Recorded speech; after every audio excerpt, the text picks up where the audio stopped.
Assalamualaikum warahmatullahi wabarakatuh, teman-teman semua. Kita udah ngikutin 4 sesi serialnya dari Beranda Salsabila. Jadi ini adalah mata air yang akan terus mengalir begitu. Dan mengalir itu akan tergantung dari bagaimana kita mempersepsikan dan menginterpretasikannya. Ibaratnya air yang mengalir, air yang jernih mengalir pada sungai-sungai dengan bebatuan yang berbeda pada dasarnya, dia akan mengalir dan merefleksikan warna sejati dari batu-batuan yang ada di sungai tersebut. Kawan-kawan, sahabat-sahabat semua, saya sebetulnya kebagian di sesi yang setelah para pakar sebelumnya itu memaparkan tentang pandangan-pandangannya tentang Al-Ghazali. Dan pada sesi sebelumnya malah ada Sister Aisyah sendiri yang kemudian memaparkan bagaimana awal muasalnya dan kemudian sampai keluar Al-Ghazali for Children ini. Kawan-kawan semua, saya mungkin kebagian di sesi yang saya pikir kita semua bisa cukup rileks lah melihat sajian bukunya dari Al-Ghazali for Children ini, karena pada buku ini sendiri itu didedikasikan kepada anak-anak dan juga kepada kita para orang tua untuk bisa menemukan peta jalan. Jadi 40 hari itu adalah 44 peta jalan.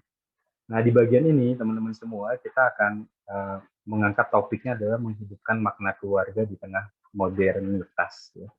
Buat saya sendiri sebagai salah satu orang tua gitu ya, saya dan istri begitu, bagaimana kemudian kita menakodai keluarga, kita menemukan banyak tantangan di tengah modernitas ini. Tantangan-tantangan tersebut yang mungkin kita bisa share gitu, kita bisa diskusikan bersama-sama di tengah-tengah kita malam ini. Dan saya pengen mulai dengan kuis dikit. Nanti saya minta partisipasi dari teman-teman semua ya. Meskipun ini malam, sebagian mungkin pulang kerja, sebagian mungkin sedang mencoba menemukan suasana yang nyaman di tengah keluarga, tapi saya minta teman-teman semua, yuk kalau bisa kita berpartisipasi gitu. Saya juga ingin mendengarkan feedback dari teman-teman semua, dari keluarga semua, dan yuk kita gunakan 1 jam ke depan gitu untuk sama-sama kita saling berinteraksi dan kita saling bisa sharing cerita. Ya. Kawan-kawan semua, Mas Fendri, kita lihat ke slide berikutnya. Tadi sudah diperkenalkan, saya Fahri Izal. Kalau kemarin ada yang menuliskan ayat-ayat cinta, saya yang namanya asli dituliskan di buku itu Fahri. Jadi boleh panggil saya Fahri Izal, Rizal, atau Fahri. Slide berikutnya, Mas Fendri. Sengaja saya tampilkan gambar tadi, karena di gambar itu saya merasa banyak yang bisa kita pilih, begitu, kawan-kawan semua. Dan pilihan-pilihan tersebut ternyata yang paling berarti buat kita adalah yang ketika pilihan tersebut bisa menyisakan banyak pengalaman untuk keluarga dan banyak cerita buat kita semua, buat di antara anggota kita, keluarga kita. Nah, untuk itu saya pengen mulai dengan 4 pertanyaan. True or false ya, true or false. Saya minta teman-teman semua lihat di 4 pertanyaan yang akan disajikan ini. Boleh nanti mengisi di kolom komentar ya, atau di kolom catatan buat Zoom ini, apa tanggapannya dari teman-teman semua.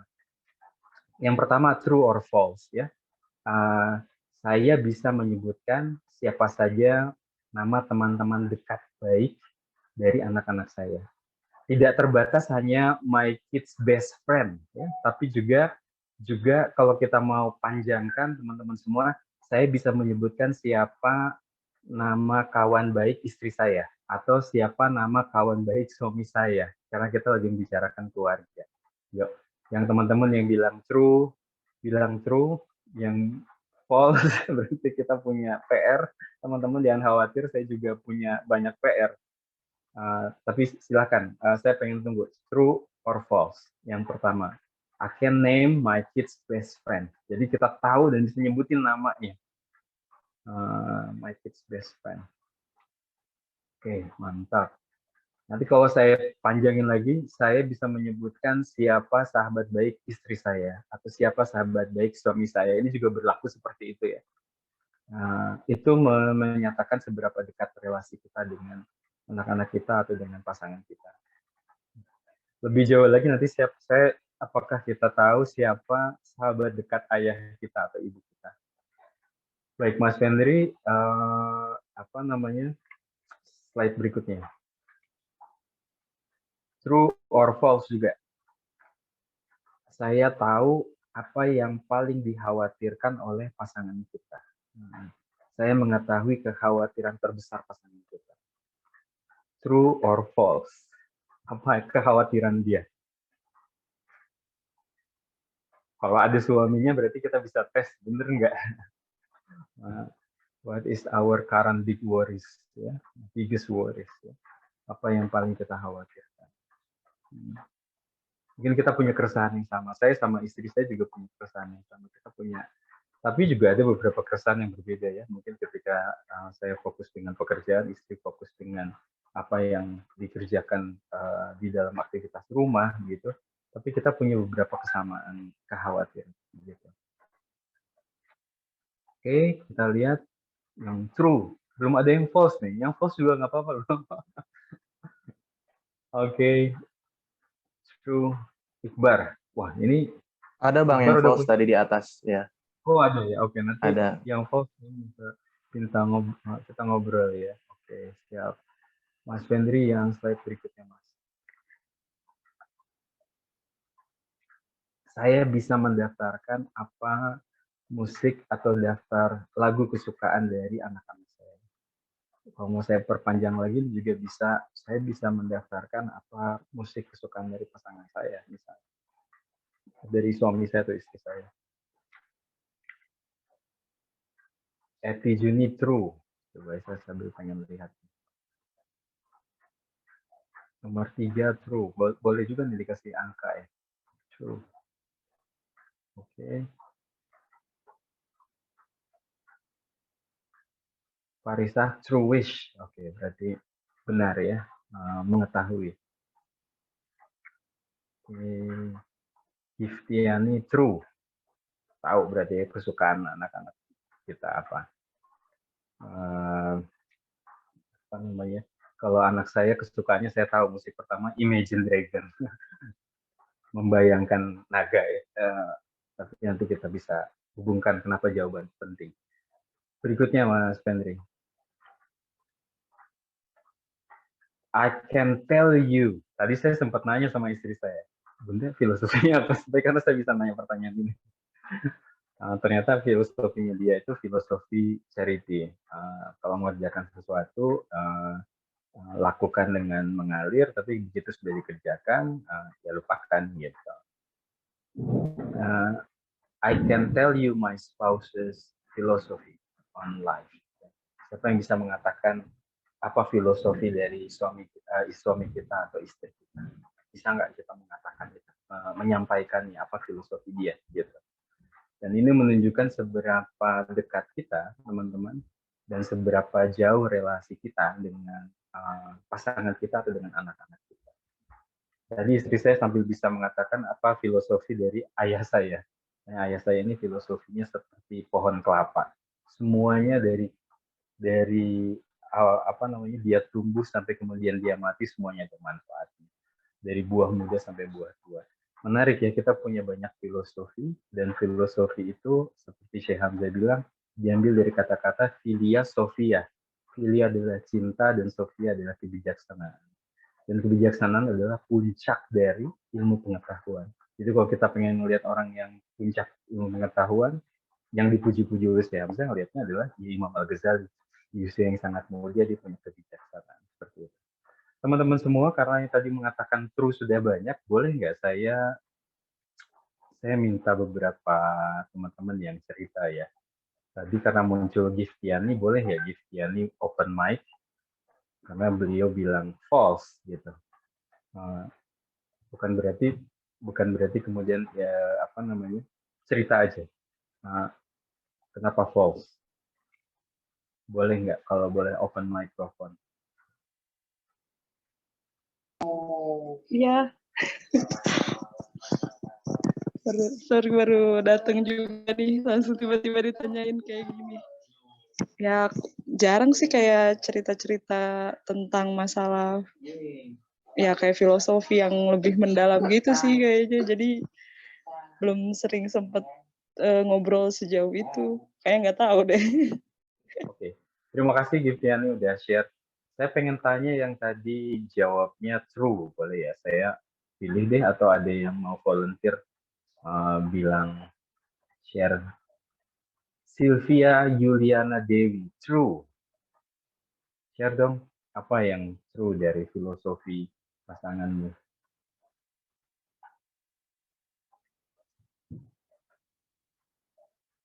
Sylvia, kalau bisa, kalau tidak bisa saya ada yang volunteer silahkan kalau ada yang mau volunteer. Kalau prinsip suami saya masih ada hari esok. Nah, Joan KR, boleh open microphone ya? Jangan Halo, genggam dulu. Assalamualaikum warahmatullahi wabarakatuh. Salam. Iya, mohon maaf ya nggak open kamera. Oke, siap, nggak apa-apa, Mbak. Jadi Silakan. gimana? Apanya ini muncul? Tadi kan true ya. Jadi Apa yang true? Apa yang ya. kamu ketahui tentang pasangan, filosofi pasanganmu? Jadi Qadarullah kan suami saya pengusaha. Jadi ya sebagai pengusaha kan ya ada aja lah masalahnya gitu kan. Jadi ya udah kayaknya sih dia orangnya nggak yang apa ya, walaupun banyak masalah tapi nggak yang apa, kalau saya lihat nggak terlalu apa ya, membawa masalah itu ke rumah gitu. Kayak jadi saya tuh ada masalah jadi saya yang apa namanya khawatir gitu, tapi kok dia kayak nggak terlalu gimana gitu. Terus ketika saya tanya kenapa, iya kan masih ada besok gitu kan, terus jangan genggam dunia di hatimu lah, di tanganmu gitu. Ya kira-kira itu ceritanya. Keren katanya gitu ya. Makasih ya Joan sudah sharing. Teman-teman semua, pertanyaan tadi itu bukan pertanyaan saya ya, bukan saya yang buat. Itu yang buat tuh John Gottman. John Gottman itu salah satu ahli relasi ya di dalam relationship. Dan dia tuh bisa studi dia tuh bisa memprediksi kapan sebuah keluarga itu akan bertahan gitu, kapan keluarga itu akan berantakan atau pecah atau cerai suami istri misalnya. Dia bisa memprediksi hanya berdasarkan percakapan yang digunakan oleh pasangan tadi, suami atau istri, dan percakapan ketika dia mengingat hubungan dengan anaknya maupun dengan istrinya gitu, atau dengan pasangan dengan suaminya. Dan prediksi itu sebentar. Oke. Prediksinya itu bisa sampai di atas 90 persen bisa memprediksi kapan seseorang itu akan bertahan gitu, kapan seseorang tersebut kemudian akan berakhir, dan dia bisa menentukan hari apa atau tanggal berapa dia akan berakhir hubungan tersebut. Sampai sedetil itu dia bisa memprediksi. Mas Fendri, kita lihat ke slide berikutnya ya. Kawan-kawan semua, saya ngefans gitu dengan Syekh Hamzah Yusuf gitu, karena dalam perjalanan hidup saya nyari juga makna gitu. Ini apa sih gitu, apa yang saya sedang lakukan ini, terus trying to make sense gitu ya. Mau coba memahami apa sih ini maknanya gitu. Dan dalam perjalanan itu terus kemudian saya ketemu dengan ini orang kayaknya open minded banget gitu, dia terbuka sekali cara berpikirnya gitu. Dan dari situ saya kemudian banyak menelusuri apa sih yang dia sukai, buku apa yang dia sukai, akhirnya menjadi pembawaan saya untuk pengen mengenal lebih jauh gitu. Dan salah satu yang kemudian buku yang preamble-nya atau kata pembukanya itu dibuka oleh Hamzah Yusuf itu, Syekh Hamzah Yusuf, itu adalah Al-Ghazali Children, Al-Ghazali for Children ini gitu. Dan hasil karya ini diterjemahkan dan berhasil kemudian hadir di Indonesia gitu berkat Mas Fendri, Mbak Emir gitu yang udah berjibaku semuanya untuk bisa menghasilkan buku ini. Nah, saya dapat banyak inspirasi dari buku ini. Salah satunya adalah apa yang disebut dengan beats ya. Beats itu adalah unit terkecil ketika kita melakukan percakapan sama keluarga kita, sama anak kita, sama pasangan kita. Contohnya, teman-teman semua, contohnya. Kalau kita pulang, suami pulang tadi ya, Joan bilang tadi suaminya pengusaha, suaminya pulang capek nih gitu ya, capek gitu. Terus kemudian istrinya lagi nonton misalnya, istrinya lagi nonton TV gitu. Terus tiba-tiba suaminya duduk di sebelahnya gitu, dan dia menarik nafas panjang misalnya. Teman-teman, tarikan nafas panjang itu disebutnya dengan beats ya, dalam bahasa Inggris artinya adalah unit terkecil ketika seseorang itu ingin menyodorkan sesuatu untuk berbicara. Unit terkecil untuk berkomunikasi itu disebutnya dengan beats. Makanya disebutnya dengan beats of attention. Jadi kita mencoba menjalin atau berkomunikasi sama seseorang itu kita menyodorkan gestur kita. Kayak anak kita mencari perhatian kita, unit pertama itu disebutnya dengan beats tadi. Dan ada 3 respon kita untuk menanggapi dari beats itu sendiri. Gitu. Yang pertama responnya adalah disebutnya dengan menyambut dengan hangat, disebutnya dengan turn toward, nanti kita akan masuk ke sana. Terus yang kedua adalah turn away, menghindari gitu. Yang ketiga yang kemudian paling banyak dapat kesan dampak negatifnya adalah ketika turn against, gitu, ketika dipakai untuk melawan. Gitu. Nah teman-teman, saya menggunakan Al-Ghazali Children ini sebagai cara untuk bisa membangun beats tadi, gitu. Bagaimana saya kemudian membangun sebuah jadi ke kiri aja. Mas Henry, saya minta bantuan di mute dan di unmute lagi. Oke, siap. Teman-teman semua, beats of attention ini itu datangnya tuh sangat kadang-kadang tidak kasat mata gitu, kadang-kadang kita tidak terlihat gitu, dan sesuatu yang harus kita rasakan dengan bukan hanya mata fisik tapi juga harus mata batin gitu. Nah kayak tadi kejadiannya Joan ketemu sama suami baru pulang, kalau dia melewati beats of attention tadi, Joan bakal nonton aja terus gitu, nggak bakal nanya apapun. Tapi kalau kemudian tarikan helaan nafas panjang itu digunakan dengan cara yang sangat maestro gitu, sangat jago gitu, John akan ngambil itu, beats of tadi itu akan dipakai. Gimana kabarnya sayang di pekerjaan misalnya dan sebagainya. Itu sebagai cara kita untuk melempar tadi, jala yang dilempar oleh suami kita, dia diambil sama kita sebagai beats of attention, sebagai cara kita untuk membangun relasi tadi. Maka di dalam seri webinar ini sebetulnya saya menemukan banyak sekali beats of attention gitu yang bisa kita gunakan di dalam 40 peta jalan yang ada di dalam bukunya Al-Ghazali for Children ini gitu. Dan kalau kita ngelihat sebetulnya 40 bab itu benar-benar ngikutin 40 babnya Ihya Ulumuddin. Jadi bagaimana menghidupkan kembali gitu rasanya menjadi seorang manusia gitu. Dan menghidupkan kembali rasanya jadi seorang manusia itu yang disebut dengan nilai-nilai ruhiyah spiritualitas kita yang kita bawa ke dalam keluarga kita gitu.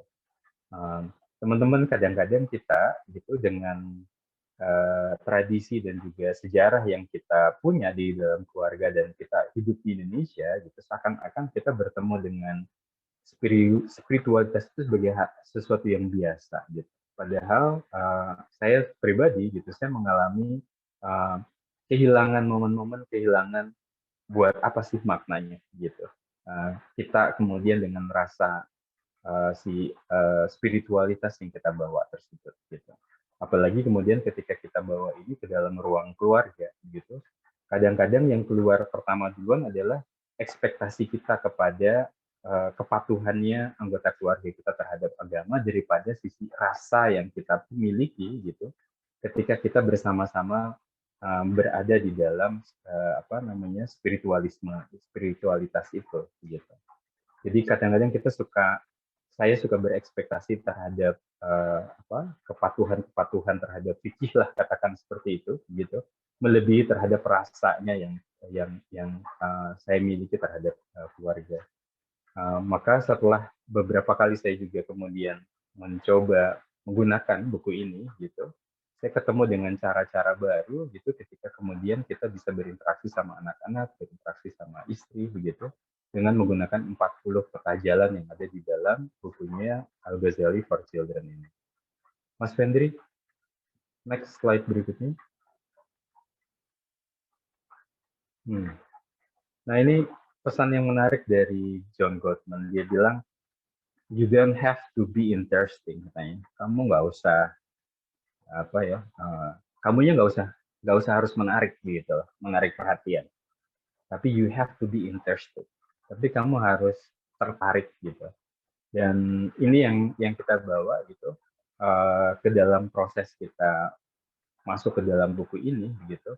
Kalau kita tertarik dengan dunianya anak-anak, kalau kita tertarik dengan bagaimana kita berkomunikasi dalam keluarga gitu, saya selalu memposisikan bahwa saya itu bisa belajar bareng sama anak-anak gitu.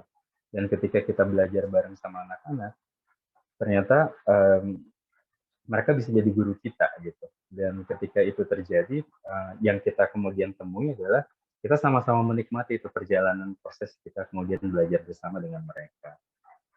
Mas Fendri, slide berikutnya.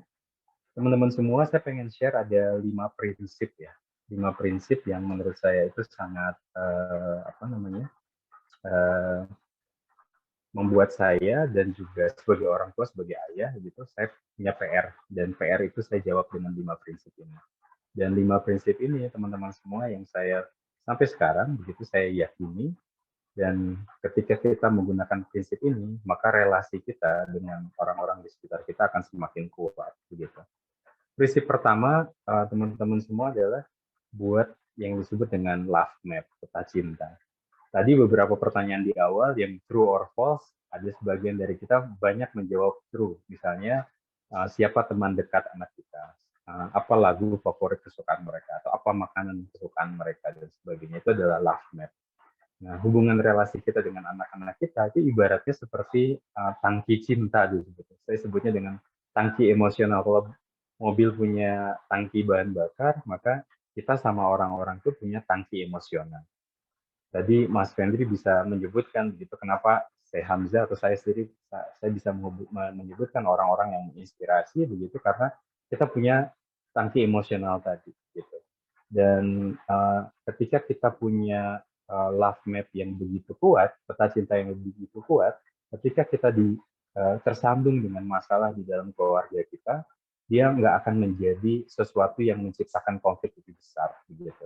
Tapi kalau love map kita nggak ada, gitu, teman-teman semua, maka kita akan ketemu masalah-masalah hal remeh-temeh pun akan bisa men-trigger masalah yang besar, gitu. Contohnya misalnya kita sering dengar ya, jangan kasih misalnya buat pasangan kita gitu, jangan kasih 7 bunga sekaligus pada pasangan kita, tapi kasihlah 1 puntung bunga setiap hari selama 1 minggu, dan kemudian itu akan terbangun rasa yang berbeda. Gitu. Nah, teman-teman semua, artinya peta cinta ini dibangunnya dengan pengetahuan. Dan awal dari pengetahuan tersebut dimulai dengan membuat pertanyaan yang apresiatif, membuat pertanyaan yang bisa menemukan kekuatan gitu, pertanyaan yang banyak kekuatannya, bukan pertanyaan yang merendahkan atau memojokkan atau menjelekkan, tapi pertanyaan yang bisa menumbuhkan atau menguatkan. Kayak misalnya saya bertanya apa sih buku yang paling kamu sukai gitu kan.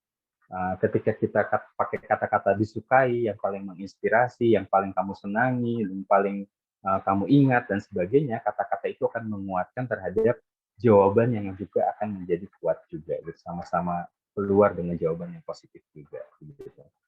Nah, teman-teman, si love map ini sangat tergantung bagaimana kita berkomunikasi sama anak-anak kita. Nah, saya melakukan latihan membuat peta cinta ini dengan anak-anak, semua anak-anak gitu. Saya tanya aspirasi mereka, bukan hanya aspirasi dalam waktu dekat, tapi juga aspirasi jangka panjang. Dan kita semua kalau bisa menyaksikan sendiri bagaimana imajinasi anak-anak ketika kita buka kesempatan tersebut. Mereka punya kebebasan untuk menyampaikan apa yang mereka sukai, apa yang mereka ingin menjadi. Gitu. Ketika mereka kemudian bisa menyampaikan itu, kita jadi tahu aspirasinya mereka. Dan begitu kita coba wujudkan aspirasinya mereka, kita bisa melihat cahaya di mata mereka ya. betapa mereka kemudian saya bisa loh gitu, bisa mewujudkan itu. Padahal saya selama istri misalnya memang sengaja gitu bagaimana bisa mewujudkan impiannya si anak tersebut. Mas Fendri, yang kedua, slide berikutnya, teman-teman, setelah love map, peta yang kedua yang prinsip yang kita pakai dalam peta jalan di dalam buku ini adalah membangun yang disebutnya dengan kesukaan dan kekaguman. Kita bisa bayangkan teman-teman, anak-anak kita yang disebut dengan ARMY, kalau sekarang sering dengar ya, teman-teman BTS itu kan ada ARMY-nya tuh. Kalau kita lihat ya di TV-TV, betapa mereka sangat kagum dan betapa mereka sangat ngefans gitu sama orang-orang tersebut. Nah, kesukaan sama kekaguman itulah yang harus kita hadirkan terlebih dahulu ketika kita pengen membuka buku lembar demi lembaran ini. Kesukaan dan kekaguman. Ketika kita suka dan kagum, maka apa yang ada di dalam hati kita itu akan terpancarkan gitu. Coba bayangkan kalau pasangan kita deh misalnya sama pasangan kita ya, kita natapnya dia tuh dengan kesukaan sama kekaguman gitu, karena kita kagum banget sama dia, pasti beda rasanya gitu daripada ketika kita membawa dengan ketidaksempurnaannya misalnya yang kita tidak sukainya gitu, atau terhadap kekurangannya. Nah, teman-teman, ketika saya berbicara sama anak-anak saya, betapapun sebelnya, gitu, kadang-kadang saya suka bilang sama istri saya, Bun, kalau ngobrol sama anak, gitu, supaya ngajarnya nggak sebel, gitu, nggak kesel, bayangkan dia uak kita, gitu, bayangkan dia teman baikmu, gitu. Kan nggak mungkin kita marah-marah sama anak-anak. Para homeschooler, kalau para ibu bisa memberikan kesaksian di sini, gimana kadang-kadang kita suka lepas juga, gitu, kesebalan kita, gitu. Nah, menanamkan kesukaan sama kekaguman ini, fondness and admiration. Dulu kalau kita suka, zaman-zaman kita muda nih teman-teman semua, kita suka sama seseorang gitu kan, kita ada admiring ya, kita kekaguman itu, kita kagumi dari jauh gitu. Dan kekaguman itu terrefleksikan di dalam body language kita, dengan bahasa tubuh kita.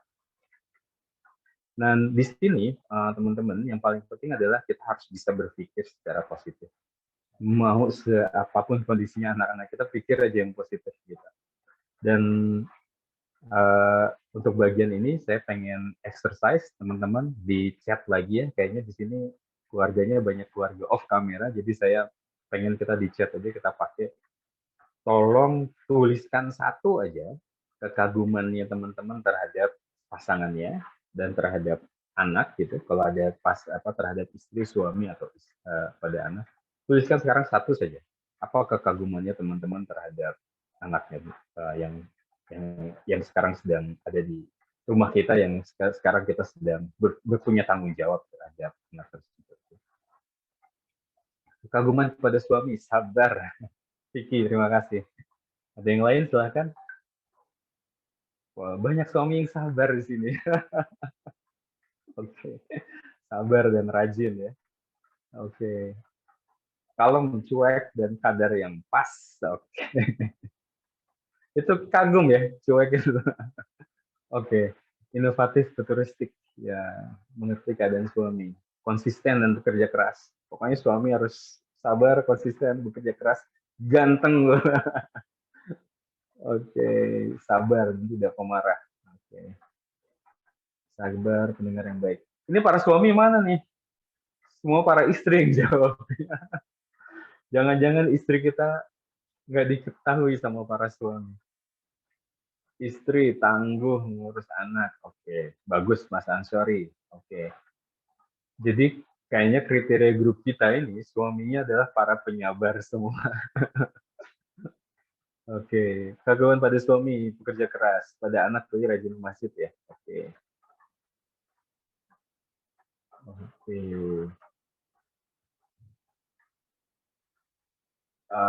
Istri penyabar dan inovatif, bisa mengatur waktu yang baik, kebalikan dari saya.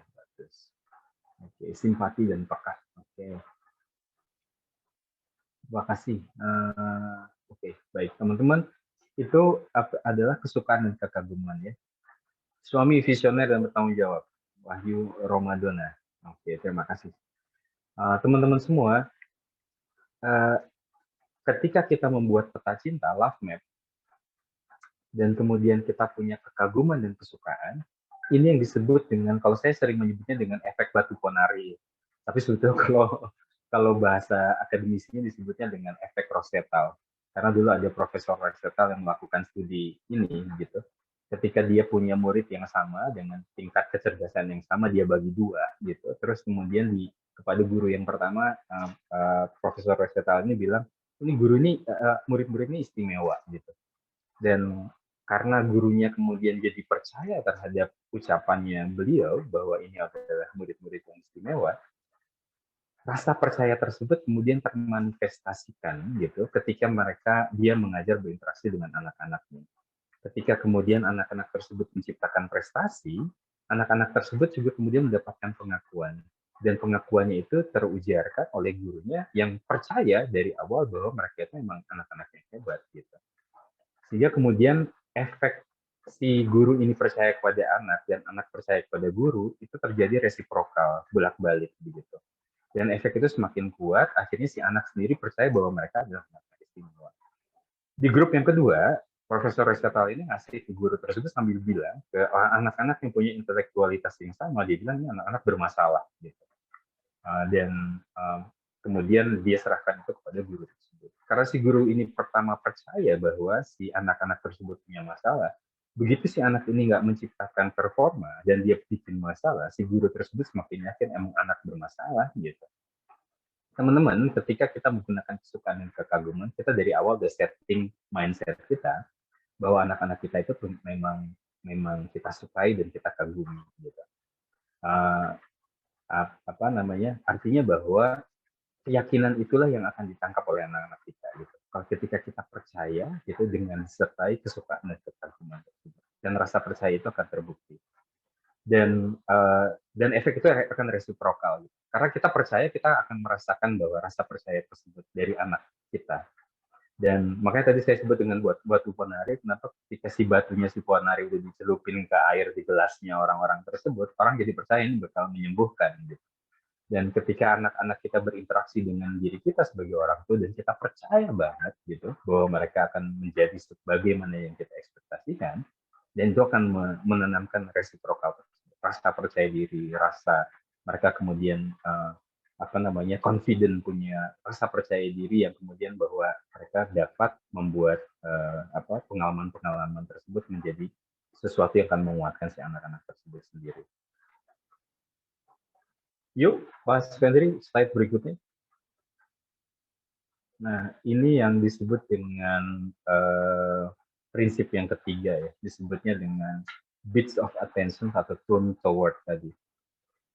Teman-teman semua, ibaratnya kalau kita sedang ada contohnya begini, ketika suami sama istri misalnya ada di sebuah pantai begitu, si suaminya lagi duduk baca koran gitu, si istrinya kemudian nunjuk-nunjuk ke arah laut, terus dia bilang, sayangku lihat deh, di sebelah sana itu ada kapal layar gitu. Si suami ini bisa ngasih responnya beda-beda gitu. Si suami pertama, dia sambil baca koran gini teman-teman, terus dia bilang, cuman dia tidak menengok sedikit pun, dia hanya bilang, gitu aja.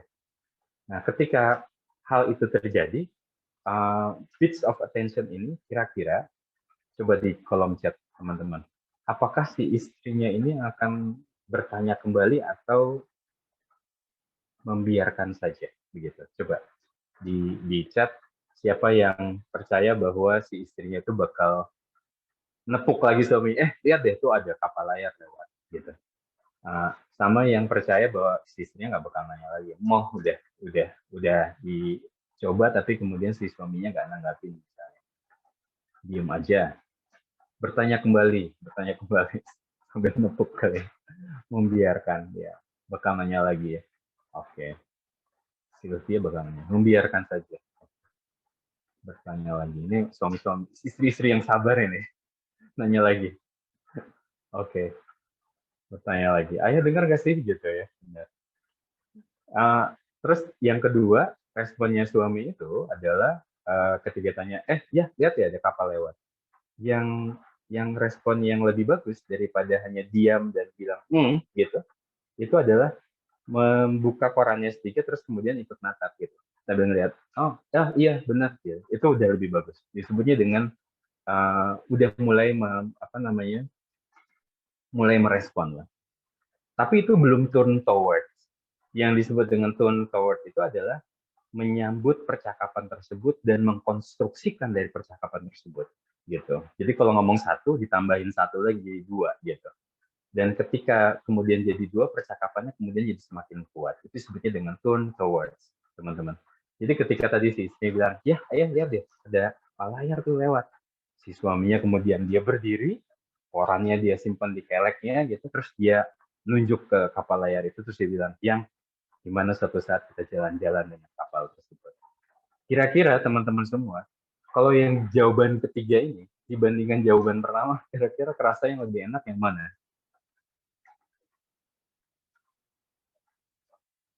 Para chaters. Ketiga sudah pasti. Yang ketiga dong, oke. Mudah-mudahan suami-suaminya teman-teman semua adalah orang-orang ketiga semua yang sabar. Oke. Teman-teman semua, itu yang disebut dengan turn towards gitu. Ketika kita menyambut dan kemudian kita mengkonstruksikan dari situasi tersebut. Latihan ini yang saya sama istri sering lakukan gitu ya, kita coba gitu praktekin. Ketika anak tuh memimpikan sesuatu kita nggak pernah bantah gitu, ya saya pengen ke Oxford, ya udah ayo gitu loh.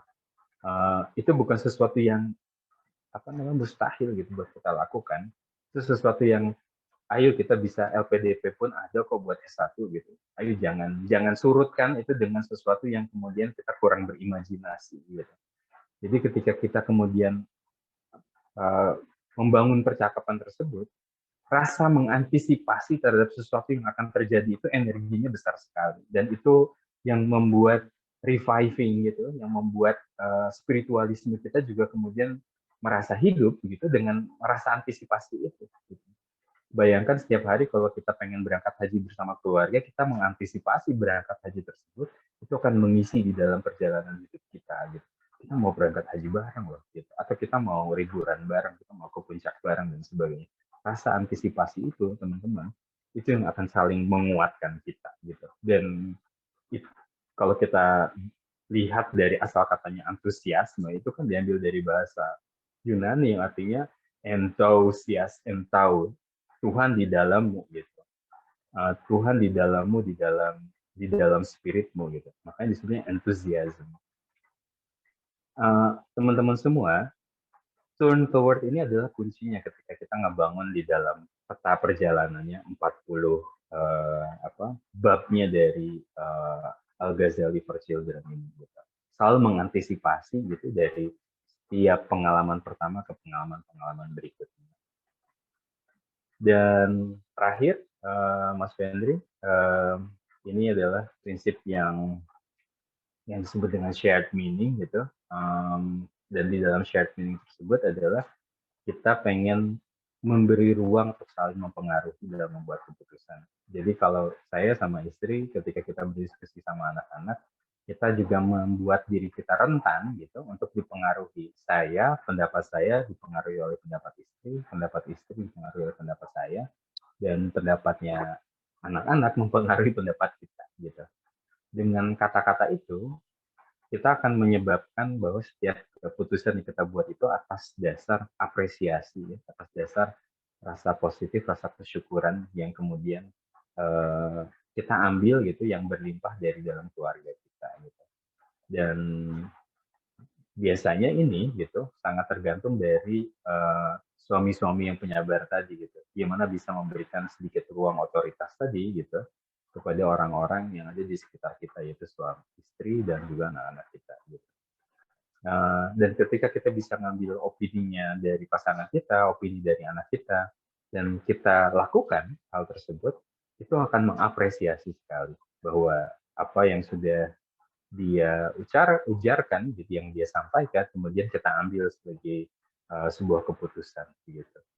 Dan banyak sekali gitu hal-hal kecil yang kalau kita lakukan dengan memberikan ruang untuk saling memberikan influence ya, kita bukan hanya mempengaruhi orang, tapi juga orang bisa mempengaruhi kita gitu. Dan ketika kemudian kita bisa mengambil ruang pengaruh tersebut, orang tersebut akan merasa dihargai terhadap apa yang dia sarankan gitu. Dan ini yang kemudian menciptakan ruang berbagi ini, yang menciptakan pada akhirnya yang disebut dengan makna atau shared meaning gitu. Mas Pendri yang di slide berikutnya. Nah, shared meaning ini teman-teman sesuai dengan judul kita, bagaimana kita menemukan makna keluarga.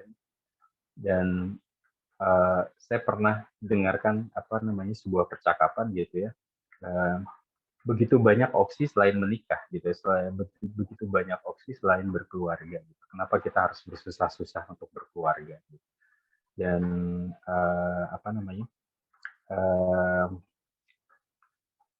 kata keluarga itu sendiri gitu, di dalam bahasa Arab gitu, itu juga maknanya adalah, salah satu maknanya adalah penjara gitu. Tapi kalau di dalam bagaimana kita kemudian menggunakan keluarga itu gitu, salah satu ulama yang kemudian saya dengar bahwa mengapa kita berkeluarga gitu, itu adalah untuk membuat kita bisa thrive gitu, untuk bisa membuat kita bisa bertahan hidup gitu. Jadi keluarga itu memberikan kekuatan kepada kita untuk kita bisa bertahan di dalam modernitas ini gitu. Dan modernitas ini adalah memberikan sesuatu yang absurd kan gitu, sesuatu yang kita nggak bisa pahamin gitu. Dan kehadiran keluarga, teman-teman semuanya, itu memberikan kita sebuah makna gitu. Dan makna itu yang membuat kita bisa bertahan, ini disebut dengan thrive gitu. Kita bisa bertahan hidup gara-gara itu gitu. Dan tanpa itu kita nggak bisa bertahan hidup gitu. Dan kita bisa memberikan kesaksian ya, para ayah, para bunda ya, sebelum kita punya anak dan setelah kita punya anak gitu, rasanya kan beda sekali gitu. Dan prioritas kita juga berubah dari sebelum kita punya anak, pas kita punya anak prioritas kita langsung berubah. Terutama prioritas istri sih biasanya yang sangat drastis yang berubah ya. Tadinya memprioritaskan suami, sekarang nggak memprioritaskan suami, prioritasnya pada anak gitu ya. Dan perubahan-perubahan ini teman-teman semua disebutnya dengan shared meaning ya, atau kita menemukan makna yang sama gitu.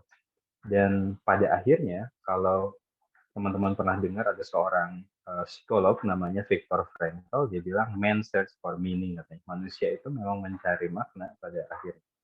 Dan makna itu bisa kita dapatkan ketika kita ngambil tanggung jawab lebih banyak.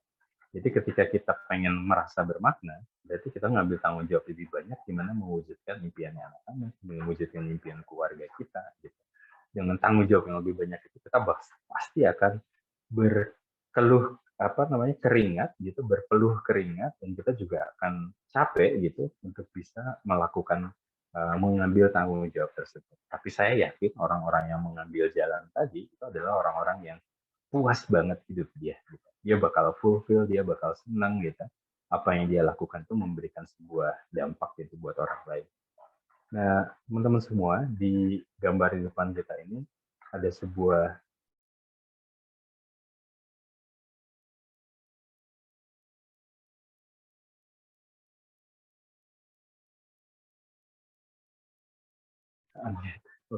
sorry tadi mute ya. Oke. Dan teman-teman semua, di dalam makna tersebut katanya yang paling penting adalah kita nggak usah berargumen sama pasangan kita bahwa kita harus punya makna yang sama, tapi kita bisa mencari shared meaning kita. Kita bisa menemukan makna yang berbagi yang sama itu apa gitu. Dan ketika kita bisa menemukan shared meaning tadi, kita kemudian bisa menyepakati peran kita, apa sih role kita dalam relasi keluarga, peran ayah, peran ibu, peran anak-anak gitu. Dan begitu kita bisa menemukan meaning tadi, teman-teman semua, inilah yang membuat kita menjadi orang-orang yang fulfill dalam hidup kita gitu. Kita puas gitu dengan apa yang sudah kita lakukan, kita korbankan, dan itu memberikan dampak nantinya kepada anak-anak kita semua. Dan di slide terakhir, Mas Pendri, sebelum kita ngobrol sama teman-teman semua,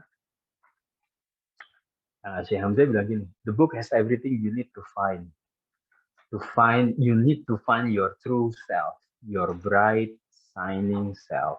Dan dari true self ini teman-teman semua, saya sendiri menemukan bahwa ketika kita bercermin di dalam keluarga kita melihat keluarga kita bukan hanya keluarga saat ini, tapi juga keluarga di masa depan, begitu. Dan ketika kita merefleksikan seperti itu, ternyata diri kita itu, teman-teman, bukan hanya diri kita saat ini, tapi juga diri kita yang akan menjadi, begitu. Makanya kemudian yang dibilang dengan Imam Al-Ghazali sebagai the true self tadi adalah diri kita yang kemudian bisa memanifestasikan yang terbaik, begitu. Bisa saja saat ini kita belum menjadi seseorang atau sosok yang kita ekspektasikan, begitu. Tapi ketika kita bisa kemudian keluar dengan the true self kita kemudian menjadi melawan itu semua, begitu. Kemudian kita akan tumbuh menjadi. Sama ketika melihat bercermin, teman-teman, kita punya yang disebutnya dengan apa namanya 3 dimensi diri kita di dalam diri kita sendiri. Ada yang disebutnya dengan bayangan kita, itu kalau psikolog Carl Gustav Jung kan bilangnya ini ada the shadow-nya gitu, yang dia punya banyak potensi gitu. Dan potensi itu tergantung kita untuk memilihnya. Dalam bukunya Al-Ghazali ini ada yang disebut dengan serigala, ada yang satu yang serigalanya yang jahat, satu lagi yang baik. Gitu. Kita mau ngasih makan yang mana gitu. Dan yang kedua itu adalah sifat ayah kita, dan yang ketiga adalah sifat ibu kita. Ketika kita semuanya itu adalah the true self kita gitu. Dan yang ketika kemudian kita pengen menemukan diri kita yang sesungguhnya, kita harus melihat kedalaman dari jiwa kita tersebut gitu. Apalagi ketika kita merefleksikan gitu, keluarga kita mau dibawa kemana, kita bisa ngelihat kedalaman apa namanya sisi shadow-nya tadi, sisi potensi apa sih yang ada di dalam keluarga kita bisa sama-sama loh gitu. Maka dalam perjalanan itu teman-teman semua, kita juga pengen melewatinya gitu, kita rasakan sama-sama gitu. Ketika anak-anak belajar, banyak kok sisi-sisi yang kita sendiri nggak tahu dan kita ikutan belajar dengan hal tersebut. Teman-teman semua, saya sama istri udah nyoba dengan buku Al-Ghazali for Children ini, memantik rasa ingin tahu buat anak-anak sendiri itu udah sebuah PR besar gitu, nggak mudah juga. Tapi Mas Fendri sama Mbak Emir sama teman-teman tuh udah mikirin gimana caranya kita bisa mengupas sebetulnya 40 babnya dari buku Al-Ghazali for Children ini menjadi sebuah cara baru kita keluarga gitu. Dari yang tadi yang saya bilang love map, terus kemudian kita menimbulkan fondness and admiration gitu ya, kita menumbuhkan kesukaan dan kekaguman, sampai kemudian dari situ kita bisa menggunakan cara untuk berkomunikasi untuk tune towards gitu. Itu bisa menjadi cara kita kemudian untuk bisa membangun relasi yang lebih kuat gitu. Tentunya perjalanan itu sendiri semuanya harus kita lewati dengan sangat menyenangkan ya. Kalau kita ketemu dengan Al-Ghazali for Children tapi nggak menyenangkan buat children, pasti children juga, anak-anak juga pasti nggak bakal suka gitu. Tapi ini semua teman-teman, saya yang di slide terakhir, terima kasih. Saya pengen buka kesempatan biar bisa kita ngobrol dan sharing ya. Tentu teman-teman mungkin yang punya lebih banyak pengalaman bisa sharing juga bagaimana kita bisa menciptakan makna tadi di dalam huru haranya modernitas gitu. Sehingga kita bisa punya pegangan gitu di mana kita harus punya struktur di mana kita bisa berdiri dengan tegap di dalam modernitas ini, dan kemudian kita bisa melihat bukan dari ombang-ambingnya lautan modernitas, tapi kita punya arah karena kita punya mercusuarnya yang kita tuju. Dan mercusuarnya kalau kita semua yang agama Islam, kita tahu betul mercusuar itu ada di contoh yang kemudian diajarkan oleh Nabi Muhammad SAW, dan mercusuar itu yang kemudian ditawarkan petanya di dalam 40 babnya Imam Al-Ghazali yang sekarang ada dihadirkan oleh kepada kita semua lewat buku ini begitu.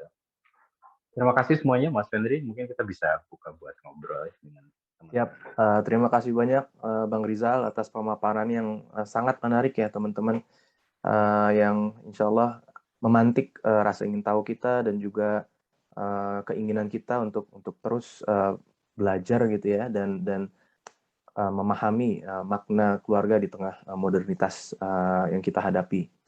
Dimana kita semua, kalau saya pribadi ya merasakan bahwa modernitas itu akhirnya arahnya ke arah nihilisme ya, ketika kita ditekan gitu oleh modernitas untuk mencapai capaian-capaian atau objektif yang sebenarnya kosong gitu. Tapi karena apa ya, dibuat seolah-olah tujuan-tujuan serta objektif yang ada itu bermakna gitu. Akhirnya kita kejar gitu objektif tersebut, walaupun pada dasarnya kosong. Nah, di dalam buku ini ya kita sebenarnya akan mendapatkan atau mempelajari banyak sekali konsep-konsep yang dikenalkan oleh Imam Al-Ghazali di dalam Al-Ihya ya. Jadi ada konsep bahwa kita memiliki dua hati gitu. Dan sebenarnya agak problematik ya di sini hati ya, karena terjemahannya sebenarnya harusnya bukan hati tapi jantung gitu. Jadi kita punya dua jantung fisik dan juga jantung spiritual yang kita namakan hati di sini gitu. Kemudian ada 3 diri, ada 2 dunia dan lain-lain. Yang sebenarnya akhirnya fungsinya untuk di dalam konteks keluarga kita ya, itu untuk meunifikasi tujuan kita, meunifikasi atau menyatukan world view yang kita miliki gitu antara satu sama lain. Jadi memiliki pandangan yang sama terhadap hidup antara masing-masing anggota keluarga agar bisa dijalani dengan lebih baik gitu. Nah, mungkin ada teman-teman yang ingin bertanya atau ingin sharing pengalaman, silakan dipersilakan untuk raise hand. Kemudian akan kami beri kesempatan untuk unmute. Biasanya kalau di kelas sekolah kan guru boleh bertanya sama murid ya. Teman-teman semua kita bukan yang paling ahli ya, makanya kemudian karena itu kita terus belajar gitu. Karena itu terus kemudian kita terus mencoba gitu. Dan di antara kita di sini saya juga menemukan ada beberapa teman-teman peserta yang belum menikah nih. Tadi ngakunya begitu nih, saya lihat di chat keluarga ada yang ikut. Yuk teman-teman, kalau ada yang mau share, Joan, silakan Mbak Joan. Silakan Mbak Joan. Suaminya udah pulang belum nih dari? Iya. Iya, assalamualaikum warahmatullahi wabarakatuh. Halo. Silakan Mbak Joan. Waalaikumsalam. Iya. Apa ya, sebenarnya saya pengen tanya kalau tentang modernitas yang sekarang ini kan apa yang banyak digaungkan di sosial media gitu lah ya, di parenting modern atau ya yang kekinian lah gitu. Dalam parenting itu ada salah satu isu gender ya, maksudnya apa yang tidak mengujarkan apa sih namanya, istilahnya tuh anak cewek misalkan nggak boleh main mobil-mobilan atau apa namanya, anak cowok nggak boleh main masak-masakan, yang hal-hal seperti itu kan di parenting zaman sekarang kan kayak ya jangan begitu maksudnya.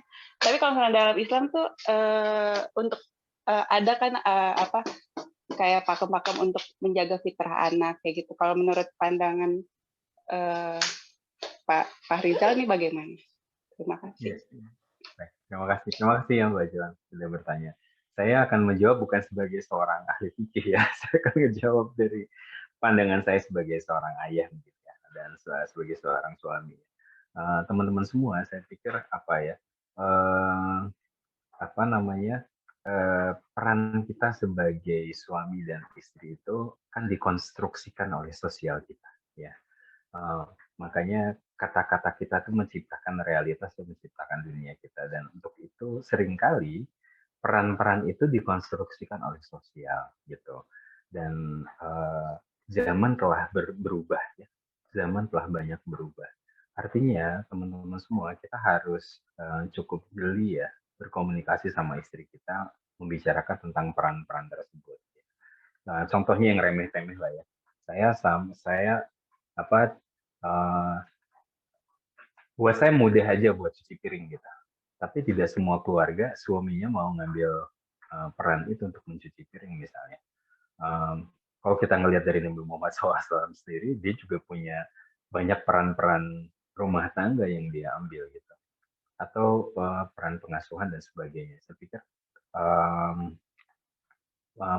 peran gender itu sendiri bukan hanya untuk mendefinisikan apa yang laki-laki dan apa perempuan gitu.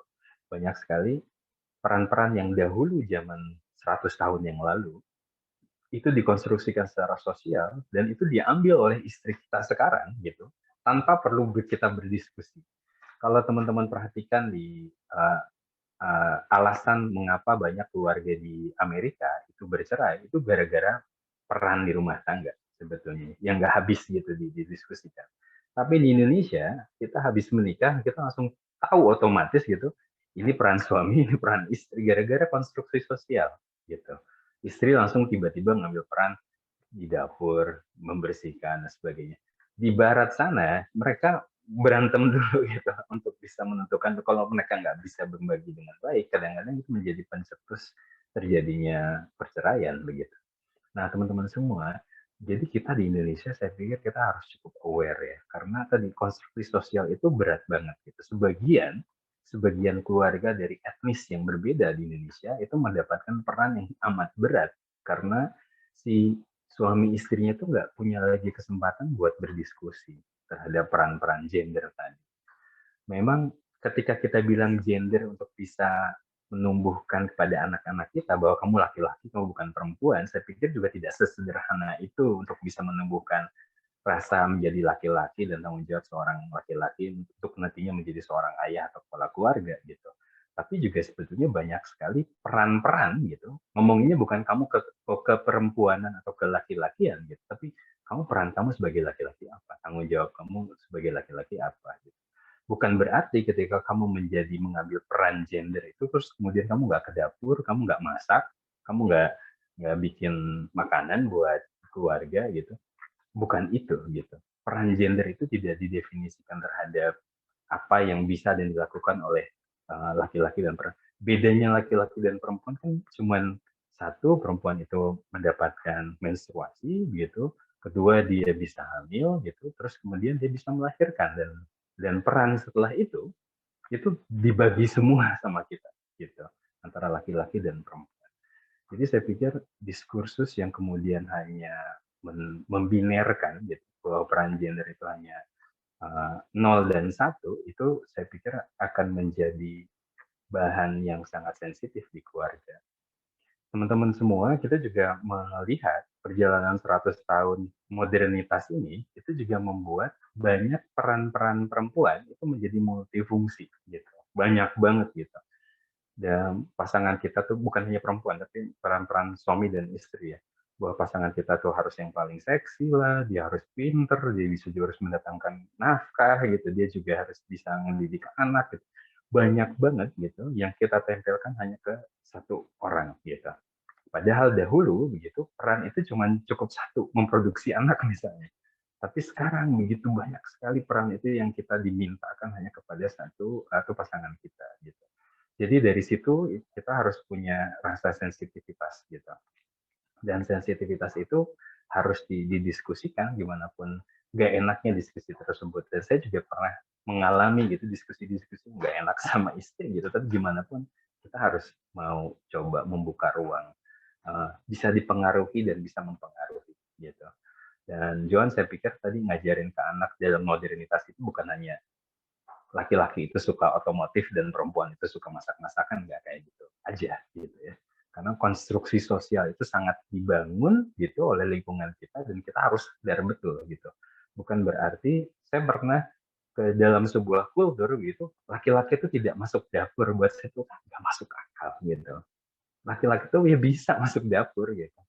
Nggak ada alasannya gitu untuk kemudian kita tidak bisa masuk dapur dan peran gendernya laki-laki dan perempuan itu tidak didefinisikan oleh itu gitu dan bahwa peran itu bisa diambil oleh kedua belah pihak gitu.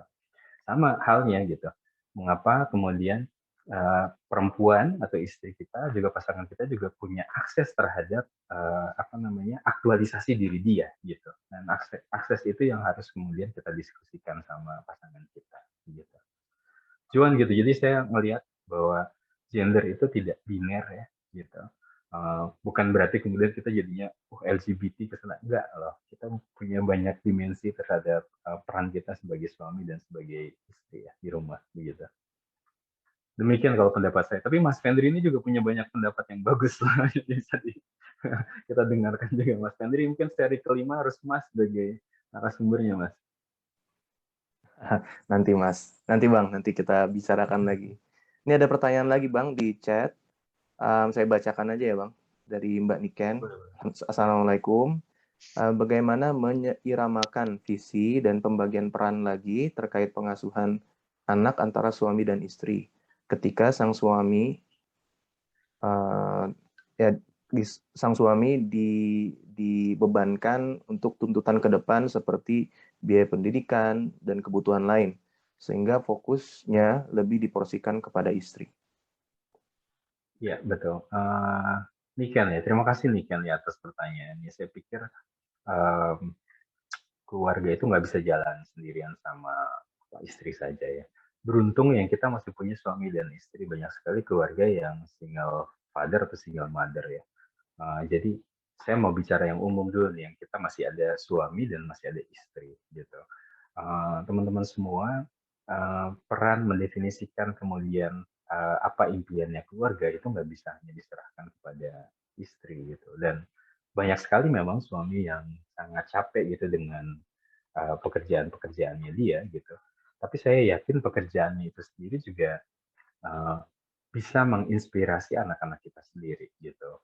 Dan artinya apa? Bahwa ketika kita bisa menciptakan ruang bersama gitu antara ayah ibu terus kemudian anak-anak gitu, kita perlu latihan bareng-bareng gitu, menggunakan imajinasi sama kreativitas kita gitu, dan tidak takut terhadap imajinasi itu gitu.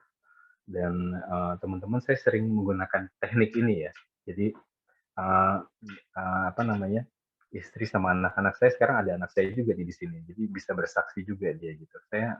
Kita ambil dari kertas majalah-majalah bagus, misalnya saya pakai majalah Garuda gitu, minta anak-anak untuk gunting-gunting, cari apa sih yang dia suka gitu, tempel gitu di dalam disebutnya dream board gitu, papan impian gitu, dan biarkan mereka bercerita gitu. Apa sih yang kamu pengen lakukan 10 tahun ke depan gitu, meskipun masih kecil gitu. Saya pengen diving, saya pengen keluar negeri dan sebagainya. Kita dengarkan itu, kita hargai, kita apresiasi gitu. Dan kita cicil gitu. Itu adalah impian keluarga gitu. Jadi saya pikir keluarga itu sekarang nggak bisa lagi dimanifestasikan oleh satu orang. Dan misalnya istri aja selalu mikirin semuanya tentang bagaimana keluarga ini akan berjalan ke depan gitu. Justru saya pikir ini kesempatan kita harus bisa menggunakan eksistensialisme kita gitu ya. Keeksistensian kita itu, kita tuh eksis, kita masih hidup, ayahnya masih hidup, ibunya masih hidup, harus kita betul-betul rasakan gitu, kita bikin makna bareng-bareng gitu sama keluarga gitu, sama anak, sama istri kita mau ngapain gitu. Dan teman-teman semua, sekarang kalau saya belajar tentang psikologi positif, tujuannya buat kita hidup itu kalau secara psikologis gitu, itu datang terlebih dahulu sebelum hal yang lainnya gitu. Rasa bahagia itu harus datang terlebih dahulu sebelum sekolah, sebelum belajar. Rasa bahagia itu harus ada dahulu sebelum kita bekerja. Dan rasa bahagia itulah teman-teman yang kita dapatkan ketika kita bisa mendapatkan impiannya keluarga bersama-sama begitu. Jadi ini kan saya sih pikir perlu nyari waktu ya buat ngobrol sama suamimu gitu loh. Bahwa banyak pengalaman keren gitu, banyak pengalaman asik gitu. Malah bisa dijadikan pertanyaan. Pertanyaannya jadi kayak gini, pengalaman asik apa yang pengen kita lakukan dalam 1 tahun ke depan gitu. Dan itu bisa kita mulai jajakin dari suami kita, dari istri kita, dari anak-anak kita gitu. Selama kita punya banyak pengalaman, selama kita kemudian melakukannya, pengalaman tersebut, dan kita mengalaminya, kita tuh menjadi hidup sebetulnya gitu. Dan ketika kita menjadi hidup, kita bisa memaknai hidup itu gitu. Dalam perjalanan itulah kemudian kita bisa dapatkan pengalaman yang tidak terlupakan. Nanti ketika anak-anak ini besar, percayalah teman-teman semua, Bapak dan Ibu, gitu, yang mereka ingat hanyalah pengalaman yang paling memorable buat dia, paling mereka selalu kenang adalah pengalaman-pengalaman yang membahagiakan mereka. Gitu. Makanya suka jadi psychological hacks kan gitu. Kenapa kalau kita melakukan perjalanan tamasya itu selalu dikenang sama anak-anak kita gitu, karena itu menyenangkan. Bisa nggak sih sekarang pengalaman menyenangkan itu kita lakukan di dalam keseharian kita gitu, sehingga mereka selalu memorable-nya masa kecil mereka itu nggak terlupakan buat mereka. Dan ketika kita mati, Bapak dan Ibu, orang tua kita sebagai orang tua meninggal gitu, yang mereka kenang pasti pengalamannya, bukan harta yang kita titipkan gitu atau materi yang kita tinggalkan gitu, tapi pengalaman apa yang sudah saya lakukan gitu dengan orang tua saya gitu. Maka Bapak dan Ibu, saya sama istri juga pernah mengalami momen gitu, kita milih nih, kita mau uang ini mau kita apa ini, mau buat rumah atau mau buat pengalaman. Begitu kita putusin udah buat pengalaman. Jadi uangnya habis buat pengalaman gitu. Ya nggak apa-apa, tapi pengalaman itu yang bakal diingat sama kita semua gitu. Jadi ini kan I think ini harus ngambil waktu kesempatan ini. Mungkin Al-Ghazali ini jadi cara buat bisa bikin peta jalan tadi. Jadi sebuah pengalaman yang bisa kita bangun dengan anggota keluarga. Ketika kita belajar, manfaatkan tuh momentum buat kita semua belajar gitu. Anak-anak saya ngambil Aikido, saya juga belajar Aikido. Anak-anak saya belajar belajar musik, ya udah ibunya juga belajar musik. Jadi kita semua sambil belajar dengan anak-anak. Itu yang ya sebagai sedikit ini aja Pak, intermezzo tanggapan. Mas Andri. Oke, thank you Bang. Ini ada pertanyaan lagi dari Mbak Sylvia Dewanti. Bismillah, Pak Rizal, saya penasaran mengenai bagaimana Al-Ghazali Project ini menjadi salah satu bahan pembelajaran di keluarga Bapak. Dan sejauh ini, apa yang dirasakan keluarga setelah mengambil nilai-nilai dari project ini? Terima kasih. Iya. Terima kasih pertanyaannya ya. Buat kita sendiri, saya sendiri ngalamin bahwa pertanyaan-pertanyaan spiritualitas gitu itu menjadi percakapan kita gitu dengan anak-anak gitu. Membicarakan bahwa tentang kematian gitu itu bukan sesuatu yang kita hindari gitu, tapi kemudian itu bisa menjadi percakapan gitu dengan anak-anak. Dan kalau kita lihat dari 40 peta jalannya Imam Al-Ghazali ini adalah peta jalan yang dibuka dari pengetahuan yang diakhiri di tengah-tengah itu ngomongin tentang hati dan diakhiri tentang kematian gitu. Jadi kita punya semua momen-momen bagus gitu di mana kita bisa melakukan banyak percakapan sama anak-anak. Ketika saya sama anak-anak belajar tentang apa bedanya manusia sama binatang, kita pergi ke peternakan gitu. Saya juga bilang sama Mas Fendri, Mas kita pergi ke peternakan gitu. Terus di sana kita ngelihat sapi, kita ngelihat bagaimana memerah susu. Terus kita bertanya kan, apa sih yang membedakan kita sama binatang gitu. Dan dari pertanyaan itu yang membuat kita kan sebetulnya juga kalau ulama bilangnya kita adalah binatang yang berbicara kan gitu. Ada juga yang kemudian menyampaikan kita adalah manusia. Banyak filosofi yang menyatakan dengan pandangan yang berbeda, tapi menariknya adalah kita bisa mengajak bercakap-cakap sama anak-anak kita gitu dalam percakapan tersebut. Seringkali kita kehilangan topik ya, ketika kita misalnya mengunjungin peternakan atau taman safari, tapi sebenarnya Al-Ghazali for Children ini ngajarin kita dengan topik-topik yang beragam sekali gitu. Dimulai dengan keingintahuan yang disebut dengan knowledge gitu, yang menjadi awal muasalnya dari rasa ingin tahu, curiosity, kecintaan untuk belajar sampai kemudian dapetin wisdom gitu, sampai kemudian mengetahui tentang aspek psikologis. Kalau dulu mungkin nggak ada istilah psikologi ya 1000 tahun yang lalu ketika Imam Al-Ghazali menulis ini. Tapi saya bisa merasakan ini ngomongin tentang psikologi sebetulnya. Di psikologi dalam Islam, tapi kita nggak bilang psikologinya. Sekarang kita bisa mendefinisikan itu psikologi gitu. Bahwa yang kita bicarakan tentang yang disebut dengan karakter misalnya, itu kan bagian dari psikologi yang sangat penting sekali gitu. Karakter cinta terhadap ilmu pengetahuan saja itu adalah karakter di dalam psikologi positif misalnya. Kita bisa tahu seseorang itu akan menjadi apa hanya dari karakternya misalnya. ketika orang itu suka dengan ilmu pengetahuan, dia curiosity-nya tinggi, dia love of learning, kayaknya dia memang cocok jadi dosen gitu. Tapi ketika karakternya dia senang berbagi sama orang lain, leadership-nya bagus, kayaknya mungkin dia berperan di masyarakat dan sebagainya. Nah, perjalanan itu sih yang saya kemudian gunakan sebagai topik untuk berbicara dan ngobrol. Dan di dalam sarapan pagi itu juga tidak asing gitu ketika tiba-tiba anak saya yang kedua yang namanya Hamzah terus bilang tentang kematian gitu, atau ngomongin tentang, Ali kemarin ngomong sama saya misalnya, ya ternyata yang paling terkenal itu Tuhan ya gitu ya. Karena semua orang tahu Tuhan, berarti Tuhan yang paling terkenal gitu di dunia gitu. Itu juga menarik gitu, karena anak-anak kan juga kayak filsuf juga ya sebenarnya. Tuhan paling tertarik, paling paling terkenal. Terus saya bilang nama kamu juga Muhammad juga paling terkenal loh di dunia gitu. Banyak sekali yang pakai nama Muhammad gitu. Dan sebagainya teman-teman. Jadi saya pikir pengalaman kita menggunakan 40 topik itu adalah 40 topik buat kita bisa berimajinasi, kita bisa mengeksplorasi begitu. Dan thank you to Mas Fendri dan Emir gitu yang udah mudah-mudahan jadi keberkahan buat kita semua gitu. Kita disajikan ini dalam bahasa Indonesia, terus kita bisa pilih topik-topik tersebut. Dan kita sekarang lagi mikirin gimana menggunakan topik-topik tersebut sebagai cara kita untuk belajar mengeksplorasi sama-sama. Kita bikin keluarga-keluarga yang sekarang lagi ngobrol ini gitu sebagai teman buat bisa kita berbagi cara dan kemudian prosesnya gimana sih yang menyenangkan begitu. Gitu. Terima kasih sebagai tanggapan. Oke Bang, ini ada beberapa pertanyaan yang cuma saya pilih aja yang mungkin lebih relevan sama Al-Ghazali Project kita kali ini.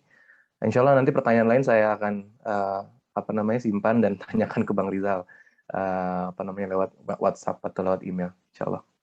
Nah, pertanyaan dari Hanifah Sabriani, Pak, jika suami istri sepakat ketika dari awal mereka memutuskan untuk homeschooling, tapi di tengah jalan ternyata porsi pengasuhan istri lebih banyak daripada suami, dan istri merasa kelelahan dalam kesehariannya sehingga suami pun mempunyai jam kerja yang tinggi, apakah buku Al-Ghazali ini bisa menjadi lilin di tengah visi dan misi keluarga yang sedang goyang? Silakan Bang. Tadi siapa yang bertanya, Mas Fendri? Hanifah Sabriani Vorozelena. Terima kasih ya Hanifah Sabriani. Saya merasakan juga gitu, dan saya pikir istri saya juga merasakan seperti itu. Kita beruntung dengan perkembangan teknologi sekarang, kita bisa menggunakan teknologi dan informasi ini sebagai cara kita untuk bisa membuka kesempatan anak-anak untuk mengeksplorasi pengetahuan gitu dari apa yang dimiliki keluarga dan apa yang ada di luar keluarga begitu. Buat homeschooling saya juga homeschool ya, anak-anak saya juga homeschool gitu. Dan bukan berarti kemudian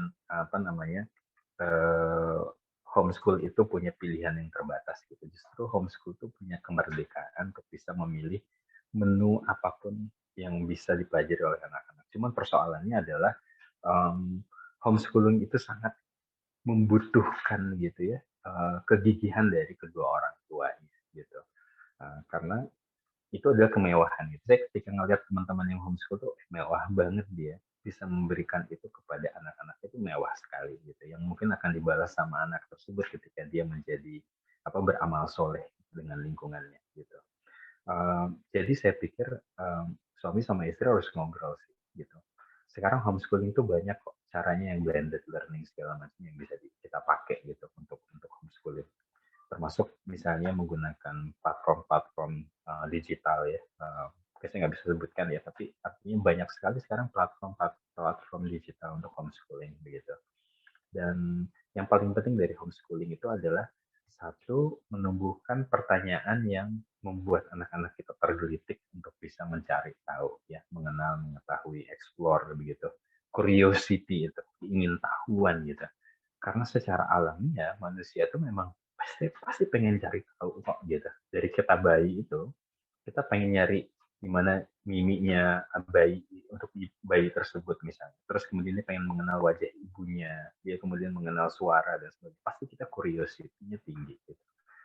rasa ingin tahu ini yang sebagai homeschooler kita harus sering-sering menengok ya gitu, menumbuhkan rasa keinginan tahu itu. Karena rasa ingin tahu itu adalah apa namanya, menghidupkan tadi ihya'nya gitu, hidupnya untuk bisa jalan di homeschooling tadi gitu.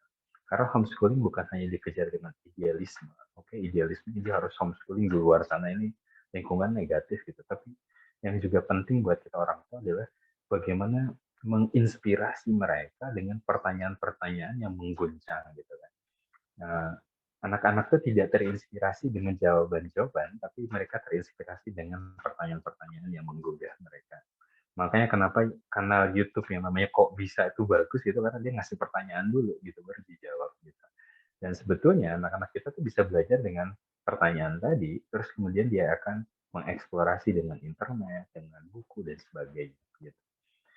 Jadi kayaknya nggak nggak bisa gitu jalan sendirian hanya istri gitu. Bisa, tapi kemudian saya pikir banyak sekali perannya ayah yang terlalu menarik untuk dilewatkan gitu. Apa yang kita lakukan di dalam pekerjaan kita gitu, itu juga banyak sekali yang menarik buat anak-anak kita gitu. Saya teman-teman semua apa namanya, dulu saya bekerja buat perusahaan, terus saya keluar dari perusahaan, terus saya sekarang bikin lembaga sendiri, itu juga ngelewatin proses-proses di mana banyak ketidakpastian gitu. Tapi saya lewatin itu semua, saya berusaha untuk supaya bisa mengajak anak-anak dan keluarga saya dalam proses tersebut, dalam kesibukan saya. Jadi berapa bulan yang lalu kita trip sama-sama, saya studi tentang lada hitam di Lampung, saya bawa aja anak-anak sekalian belajar ngelihat pohon lada itu kayak gimana sih, mereka ke desa ngelihat lada dan sebagainya gitu. Jadi saya pikir itu adalah bagian dari proses yang sangat menyenangkan kok gitu buat kita sebagai ayah atau buat ibu gitu, untuk berbagi rasa ingin tahunya gitu supaya buat anak-anak sendiri belajar itu adalah sebuah realitas gitu, bukan sesuatu yang imajiner aja gitu, tapi sebuah realitas yang beneran ada kok, masuk akal gitu. Yang makanya kemudian Syekh Hamzah di dalam buku pembukaannya Ihya Ulumuddin bilang bahwa kalau kita pengen melihat proof, evidence, kita pengen melihat bukti-buktinya gitu, ya ada di dalam bukunya Imam Al-Ghazali gitu. Karena dia adalah bukti dari kehadiran agama tersebut, dan bukti-bukti tersebut dituangkan di dalam 40 peta jalannya itu gitu. Dan ketika kita bisa melewati 40 itu, 40 angka itu pun sendiri memberikan sebuah refleksi juga yang sangat penting gitu. Kalau kita lihat ternyata sekarang perubahan seseorang dengan mini habit gitu, habit-habit kecil itu berubah dalam 40 hari gitu. Ada yang bilang 30 sampai 60 hari. Tapi 40 ini juga jadi 40 angka yang menarik buat kita bisa melakukan exercise. Jadi saya mau bilang bahwa jangan hanya mengandalkan kepada satu sumber sih sebetulnya. Imam Al-Ghazali dengan buku Panduan ini pun bukan segalanya gitu, tapi akan seru gitu kalau kita bisa menggunakan buku ini sebagai jalan keluarga kita menemukan apa namanya, spiritualisme kembali gitu, menghidupkan rasa spiritualitas tadi yang ada di dalam keluarga kita gitu.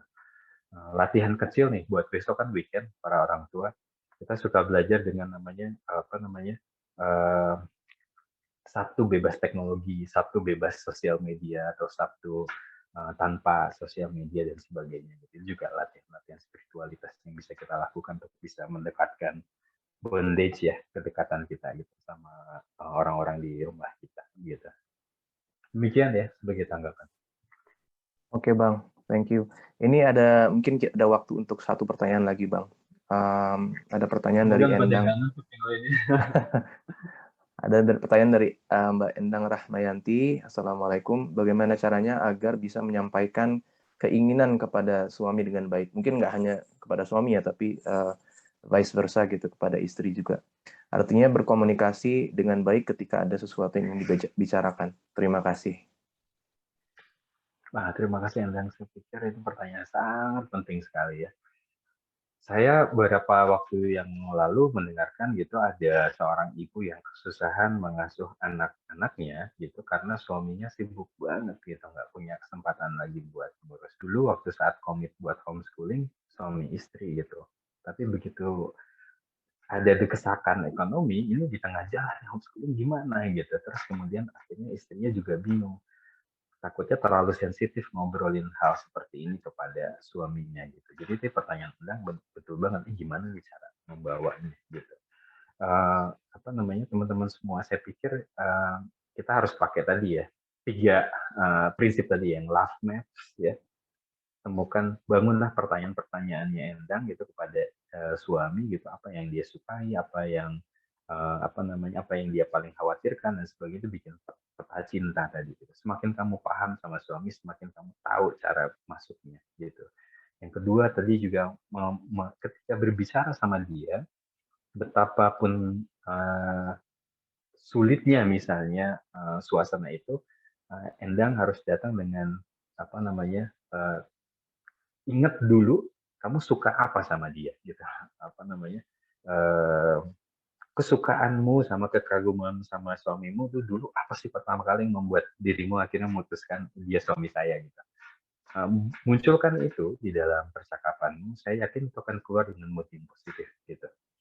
Terus yang ketiga, cari waktu yang paling enak buat berbicara gitu, karena 2 kepala lebih baik daripada sendirian gitu kan. Dan saya pikir perannya anak gitu itu juga ada di peran tanggung jawabnya kita berdua gitu, antara suami dan istri gitu.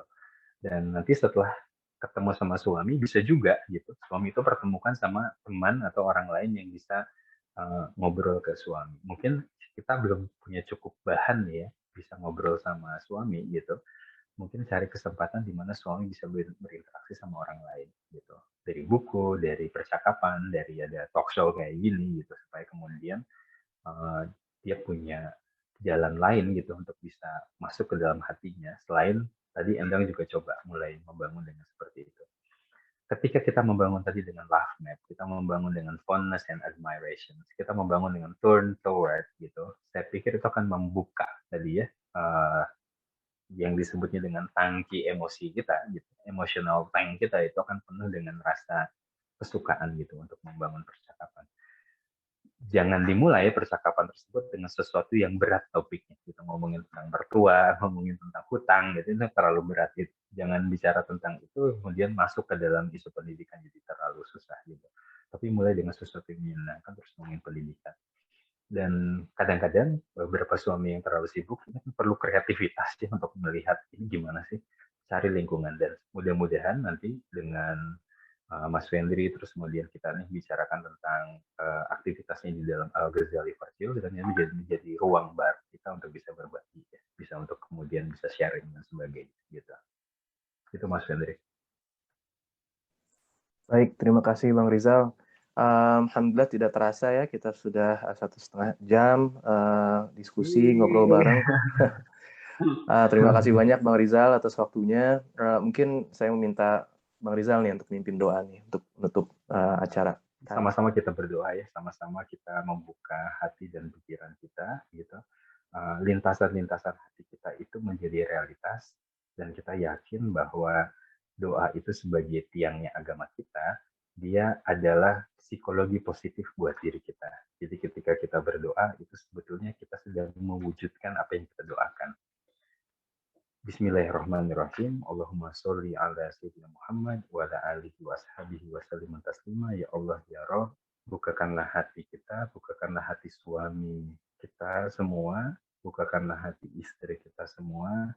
Ya Allah, hidupkanlah cinta, hidupkanlah hati kita, dan bangkitkanlah kesukaan kita dan kecintaan kita di dalam keluarga ini. Sebagaimana doa kita ketika kita berdoa, ya Allah, jadikanlah anak-anak kita itu seperti cahaya di mata kita, seperti apel di mata kita gitu, yang kita sukai, kita cintai, dan jadikanlah mereka itu menjadi anak-anak yang tumbuh besar menjadi pemimpin untuk orang-orang yang bertakwa. Dan sesungguhnya orang-orang bertakwa itu adalah orang-orang yang lembut hatinya, orang-orang yang sangat peka, yang sangat empati terhadap orang lain. Dia hadir menjadi cahaya yang mencahayai jalan untuk orang lain. Ya Allah, ya Rabb, berikanlah inspirasi pada kita semua, Imam Al-Ghazali, Syekh Hamzah Yusuf, dan semua ulama-ulama, termasuk Sister Virginia Gray, yang sudah memberikan inspirasinya buat kita. Berkahilah mereka, ya Allah.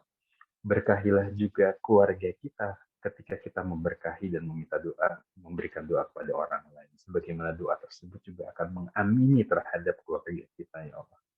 Ya Allah, jadikanlah kita semua yang mendengarkan malam ini menjadi keluarga-keluarga yang kemudian memberikan inspirasi buat hidup kita sendiri, ya Allah, buat hidupnya orang lain. Inspirare di dalam bahasa Latin itu memberikan kepada orang lain pandangan dan jalan untuk mereka bisa ikutin. Dan itu menjadikan hadiah terbaik kita, ya Allah, karena itu akan menjadi amal soleh yang mudah-mudahan itu menjadi kebaikan kita di akhirat. Ya Allah, ya Rabb, terimalah semua doa kami, jadikanlah keluarga kami semua, anak-anak kami, istri dan suami kita semua, ya Allah, menjadi keluarga yang hidup, ya Allah, bukan saja hidup seperti rutinitas, tapi hidup keluar menjadi orang-orang yang merasakan sekali bagaimana bahagianya kita bisa bernafas, kita hadir di dunia ini, dan kita memberikan makna di dalam hidup kita tersebut, ya Allah. Rabbana taqabbal du'a. Ya Allah, terimalah semua doa kami, terimalah semua sholat kami, puasa kami. Ya Allah, jadikanlah kami orang-orang yang selalu meminta maaf padamu dan memaafkan diri kita sendiri, memaafkan keluarga kita, sehingga kita bisa berjalan dengan langkah-langkah yang baru. Menjadi ringan kita untuk berjalan ke depan, ya Allah. Terima kasih semua. Subhana rabbika rabbil izzati amma yasifun. Wassalamu ala mursalin walhamdulillahi rabbil alamin. Terima kasih. Baik, terima kasih banyak Bang Rizal. Insya Allah kita jumpa lagi ya Bang, lain waktu, dan bersama teman-teman semua juga yang lain. Terima kasih atas kehadirannya, semoga bermanfaat. Subhanakallah bihamdik, nasyhadu alla ilaha illa ant, nastaghfiruka wa natubu ilaik. Assalamualaikum warahmatullahi wabarakatuh. Terima kasih semuanya. Assalamualaikum. Mohon maaf lahir batin. Waalaikumsalam.